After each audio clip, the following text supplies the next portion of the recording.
তিপ্রারা সাবধান, ভোটের আগে বিজেপি তিপ্রা মোথার নাটক শুরু, এবার আর ভুল নয়।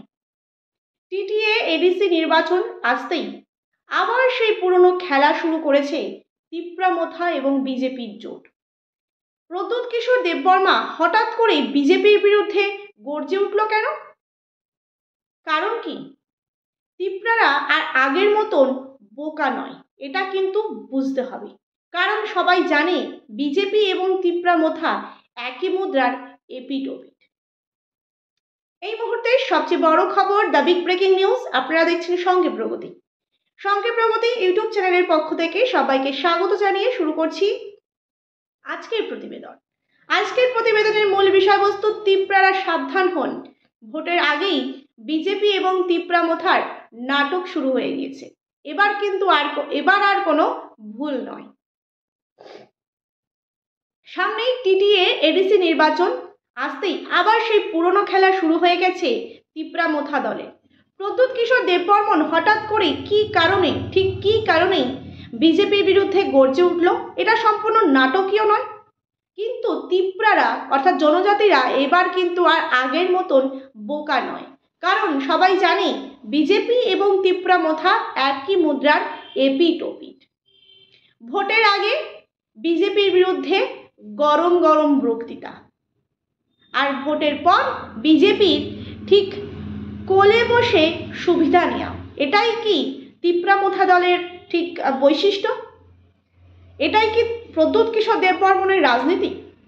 প্রিয় দর্শক বন্ধু, আপনারা দেখছেন সঙ্গে প্রগতি। সঙ্গে প্রগতি ইউটিউব চ্যানেলে নতুন দর্শক হয়ে থাকলে অবশ্যই চ্যানেলটিকে সাবস্ক্রাইব করে যুক্ত হন নতুন নতুন ভিডিওর আপডেট পাওয়ার জন্য। ভিডিওটি ভালো লেগে থাকলে অবশ্যই লাইক করুন, শেয়ার করুন, আপনাদের মতামত অবশ্যই কমেন্ট বক্সে কমেন্ট করে জানান। হো গয়া মিল গয়া, এই যে খেলা এবার কিন্তু আর চলবে না। কারণ বিজেপি তিপ্রা মোথার যে প্রদ্যুৎ কিশোর দেববর্মন কয়েক মাস আগেই দিল্লি গিয়েছিল বিজেপির সঙ্গে চুক্তির গল্প বলে কিন্তু ঘুরছিলেন। কিন্তু আর যখন টিটিএ এবং এডিসি নির্বাচন সামনে, তারপর হঠাৎ তার মনে পড়েছে বিজেপি তাদেরকে ধোঁকা দিয়েছে, এমন করে তার হঠাৎ মনে পড়লো। কিন্তু প্রদ্যুৎ যদি বিজেপির বিরুদ্ধে এতই যদি লড়তে চান, তাহলে তার বোন কেন এখনো বিজেপির সাংসদ? প্রশ্ন কিন্তু এটা সব থেকে বড় একটা প্রশ্নচিহ্ন। সংসদে একবারও তিপ্রাদের জন্য আওয়াজ তুলতে পারেনি কেন প্রদ্যুৎ কিশোর দেববর্মন এবং তার বোন যিনি সাংসদ রয়েছেন? তিপ্রারা তাকে ভোট দিয়েছিলেন পাহাড়ের স্বার্থ রক্ষার জন্য, আর তিনি কি করলো? গত 5 বছরে তিনি কি করলো তিপ্রাদের জন্য? পাহাড়ের স্বার্থ রক্ষার জন্য যে তিপ্রারা ভোট দিয়েছিল, আর তিনি একবারও এই তিপ্রাসা শব্দটা তিনি একবারও উচ্চারণ করেনি সংসদের ভিতর। এটাই কি রাজনীতি? এবং তিপ্রা মোথা 5 বছর ক্ষমতায়, কিন্তু পাহাড়ের উন্নয়ন কই? বিজেপি তো বটেই, প্রদ্যুৎ এবং তার তিপ্রা মোথার পাহাড়বাসীর সাথে প্রতারণা করছে, এটা কিন্তু আর বুঝতে অসুবিধা হচ্ছে না তিপ্রাসাদের।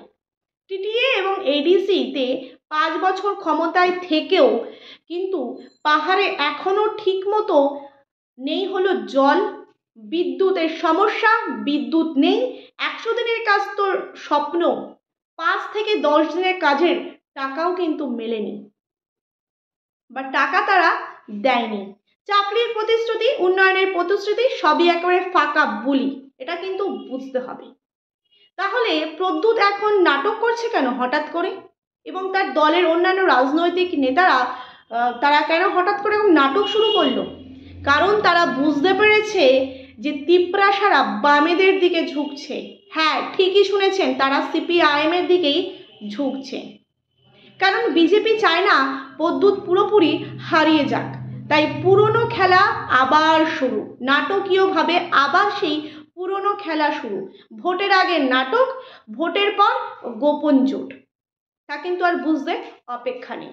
এবার তিপ্রাসাদের যে সতর্ক থাকতে হবে, ভোটের আগে আর কোনো প্রতারণার ফাঁদে পড়লে কিন্তু চলবে না, পড়া যাবে না। কারণ গত 5 বছরে পাহাড়ে সামান্য জলের সমস্যা তারা দূর করতে পারেনি, বিদ্যুতের সমস্যা দূর করতে পারেনি, এই যে 100 দিনের কাজ সে তো স্বপ্নই, এমনকি 5 থেকে 10 দিনের কাজে টাকাও মেলেনি সাধারণ মানুষের।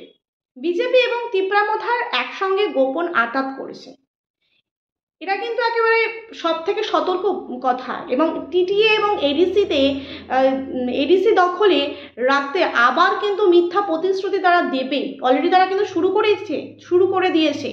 ভোটের পর নিজেদের লুকোনো চুক্তি বাস্তবায়ন কিন্তু তারা করবে। এবার দেখা যাচ্ছে যে তিপ্রাসারা কিন্তু এবার যাচ্ছে, এবার কিন্তু আর বিজেপি তিপ্রামথার খেলা কিন্তু চলবে না, খেলা কিন্তু সম্পূর্ণ ঘুরছে। ভোটের হাওয়া কিন্তু এবার বামেদের দিকেই ঘুরছে। নিজেদের অধিকার নিজেদেরকেই কিন্তু লড়ে নিতে হবে। সুতরাং আপনাদের লড়াই আপনাদেরকেই লড়তে হবে এবং বুঝতে হবে, এবং ভোটের আগে কোনো রকমের প্রতারণা বা মিথ্যে প্রতিশ্রুতির ফাঁদে পা ফেললে চলবে না। তাহলে আশা করি একটা জিনিস আপনাদের বুঝতে বাকি নেই যে গত 5 বছরে এই যে তিপ্রামথা দলটি কোনো কাজই করেনি, এবার ভোটের আগে মিথ্যা নাটক শুরু করে দিয়েছে, বিজেপির বিরুদ্ধে নাটকীয়ভাবে গর্জে ওঠে। সুতরাং বামেদের দিকে যে ঘুরছে তিপ্রাসারা তা কিন্তু তাদের বুঝতে অপেক্ষা নেই। এবং 29শে জানুয়ারি যে জনস্রোত আমরা দেখেছি এবং যে জনস্রোত দেখলো পুরো ত্রিপুরা রাজ্য সহ এবং পুরো সকল যে ভারতবাসী, তা কিন্তু একেবারে চোখে পড়ার মতন। এবং এই যে ত্রিপুরায় আগরতলায় যে জনসভা যে জনসমাবেশ, তার মধ্যে অধিকাংশই ছিল পাহাড়ের তিপ্রাসারা, যারা কিনা এই তিপ্রামথা এবং বিজেপি ট্রিপল ইঞ্জিন সরকারের যে কবলে পড়ে তারা শোষিত নিষ্পৃত একেবারে নিপীড়িত মানুষ। প্রিয় দর্শক বন্ধু, আপনারা দেখছেন সঙ্গে প্রগতি ইউটিউব চ্যানেলে নতুন দর্শক হয়ে থাকলে অবশ্যই চ্যানেলটিকে সাবস্ক্রাইব করে পাশে থাকবেন নতুন ভিডিওর আপডেট পাওয়ার জন্য। ভিডিওটি ভালো লেগে থাকলে অবশ্যই লাইক করুন, শেয়ার করুন, আপনাদের মতামত অবশ্যই কমেন্ট বক্সে কমেন্ট করে জানান। সামনেই কিন্তু টিটিএ এডিসি ভিলেজ নির্বাচন, তার আগেই বামেদের দিকে কিন্তু ঘুরছে হাওয়া, ভোটের হাওয়া এবার কিন্তু ঘুরতে চলেছে। সমস্তটাই নির্ভর করবে যারা ভোটার রয়েছেন বা যারা জনজাতি ভোটার বা যারা জনসাধারণ, তাদের উপরেই কিন্তু নির্ভর করবে জনতার রায় কোন দিকে যায়। কিন্তু জনমত সমীক্ষা বা যাই বলুন, যখনই দেখা যাচ্ছে যে বামেদের জনসভা হচ্ছে, বামেদের মিছিল হচ্ছে, সেখানে কিন্তু মানুষের উপচে পড়া ভিড় লক্ষ্য করা যাচ্ছে। সঠিকভাবে নির্বাচন যদি হয় কড়া নিরাপত্তার সঙ্গে, এডিসি ভিলেজ নির্বাচনে কিন্তু এবার গোহারা হারতে চলেছে এই তিপ্রামথা দল। প্রদ্যুৎ কিশোর দেববর্মনের দল কিন্তু আর থাকছে না। এই উত্তর পূর্বের রাজ্যের ত্রিপুরার এডিসি ভিলেজ নির্বাচন থেকে কিন্তু বামেদের নতুন রাজনৈতিক পথ চলা কিন্তু আবার শুরু হতে চলেছে। সুতরাং বলা যেতে পারে যে মানুষ এবার বুঝতে শিখেছে, মানুষ কিন্তু আর মিথ্যা প্রতিশ্রুতিতে আর তিপ্রাসারা ভুলছে না। সতর্ক থাকতে হবে, নিজেদের রায় নিজেদেরকেই দিতে হবে এবং নিজেদের গণতান্ত্রিক অধিকার প্রয়োগ করার মাধ্যমে কিন্তু এই লড়াই লড়তে হবে। আজকের মতন এই পর্যন্ত। সকলেই খুব ভালো থাকুন, সুস্থ থাকুন। দেখা হচ্ছে পরবর্তী ভিডিওর মাধ্যমে। ধন্যবাদ সকলকে।